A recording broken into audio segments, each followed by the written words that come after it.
Hello and welcome to another episode of Yemmy Reviews, formerly known as Viking Reviews.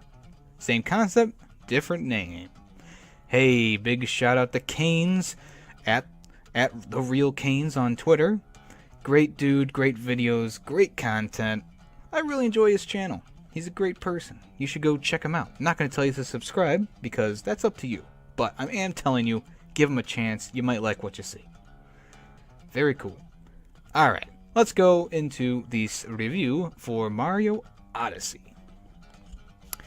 Now, if I'm going to talk about Mario Odyssey, I need to get into the proper attire. There we go. Does it look like I really like this game? Because I do. Mario Odyssey is the first game that I bought for my Switch, and I got my Switch about 3 weeks ago from the date that this is uploading, and I am loving it. It's versatile, it works well, and most importantly, I can play while I'm on the shitter. Mario Odyssey caught my eye from the beginning. I didn't get to play it at PAX West because the line was wrapped around the whole convention center, but the footage I saw and the reviews I was watching, I could tell this was going to be a fun game, especially for me. I love Mario games, especially the 3D platformers like Mario 64, Mario Sunshine, and of course Mario Galaxy. 3D platformers are what I was brought up on in my N64 days as a kid. I've already kind of gone over the 3D platforming spiel in my ukulele review, so I'll spare you the details, but just know that the 3D platforming is and will always be my favorite genre. Mario Odyssey starts off with a little confusion, I will admit.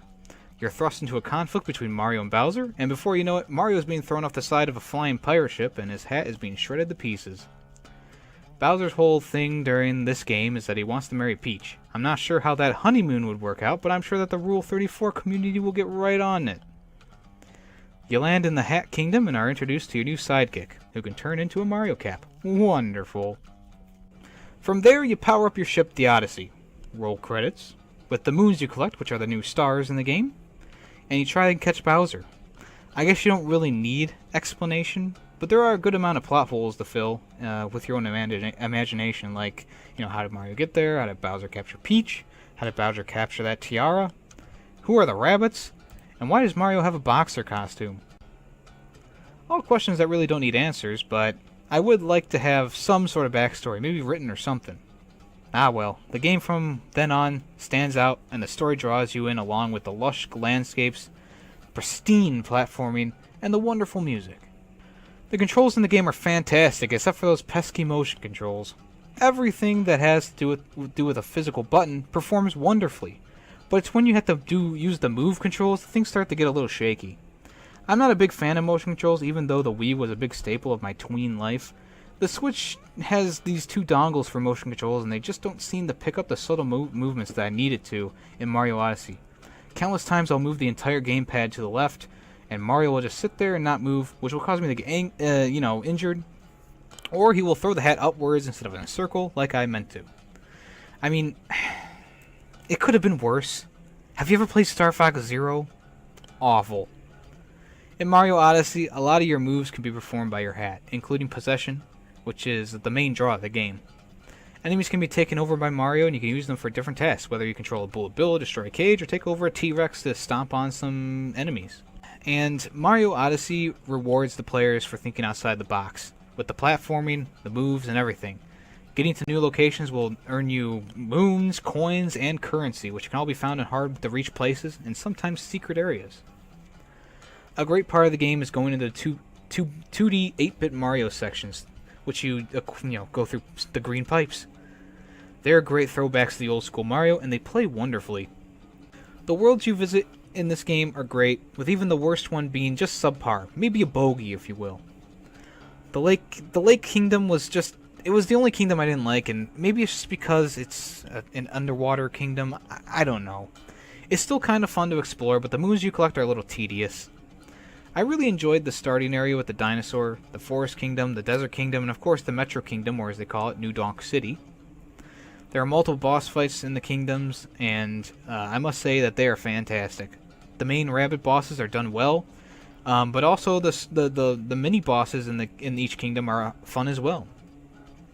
Some are small throwbacks to past bosses, like I'm pretty sure that the hands in the face and the upside down pyramid, I'm pretty sure that's a throwback to the desert painting kind of thing in the basement of the Super Mario 64 with the hands inside the regular pyramid. The only boss fight I thought that was lacking was the final one with Bowser. It was pretty much a rehash of the original boss fight you did, earlier in the game, and they could have done a little bit more with it. I mentioned briefly the currency in the game as well as the coins, so I guess I'll talk about that now. Coins in the game are kind of like your life bar. Even though you have a basic 3 hits you can survive, but when you do die, you lose 10 coins. You can pick them back up, but you have to start over at a checkpoint. Currency are purple coins that you find, and you're using them to buy special items in each kingdom. All kingdoms have a different style of purple coins, so you can't go to the Forest Kingdom and use the Lake Kingdom coins. You can get new clothing, new hats, new stickers to put on the side of your ship, and little figurines you can put inside the ship. The coins will also buy you things like new outfits as well, but most importantly they'll get you moons and extra health. There are a set number of purple currency in each kingdom, and the regular coins will respawn every time you go to a new an area, you reload an area too. Mario Odyssey doesn't have many faults, and I'm quite enjoying my experience all the way to the end. The 3D platforming is awesome, the new abilities you have are fun, the 2D sections are great, the music is fantastic, and each kingdom is special and wonderfully made.